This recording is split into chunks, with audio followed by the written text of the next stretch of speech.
वापस बसाने के लिए प्रक्रिया शुरू होनी चाहिए। इस वक्त की अहम खबर और श्रीनगर के लोगों के लिए खुशखबरी। शारजाह बैनुल-अक़वामी परवाज का इफ्तिताह वज़ीर दाखिला अमित शाह के हाथों इफ्तिताह हुआ है। श्रीनगर शारजाह बैनुल-अक़वामी परवाज का इफ्तिताह हुआ है। वज़ीर दाखिला अमित शाह के हाथों ये इफ्तिताह हुआ।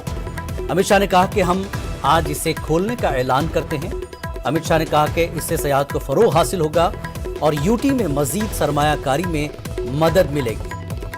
एक बड़ी कामयाबी श्रीनगर के लिए, कश्मीर के लोगों के लिए। शारजाह बैनुल-अक़वामी परवाज़ का इफ्तिताह हुआ है। श्रीनगर से सीधे शारजाह के लिए बैनुल-अक़वामी परवाज़ का इफ्तिताह वज़ीर दाखिला अमित शाह के हाथों हुआ है और अमित शाह ने कहा कि हम आज इसे खोलने का ऐलान करते हैं। इससे सयाहत को फ़रोग़ हासिल होगा और यूटी में मज़ीद सरमायाकारी में मदद मिलेगी। तो श्रीनगर से शारजाह के लिए बैनुल-अक़वामी परवाज़ का इफ्तिताह वज़ीर दाखिला अमित शाह ने किया है और उन्होंने कहा कि इससे सयाहत को फ़रोग़ हासिल होगा और यूटी में सरमायाकारी में मदद मिलेगी।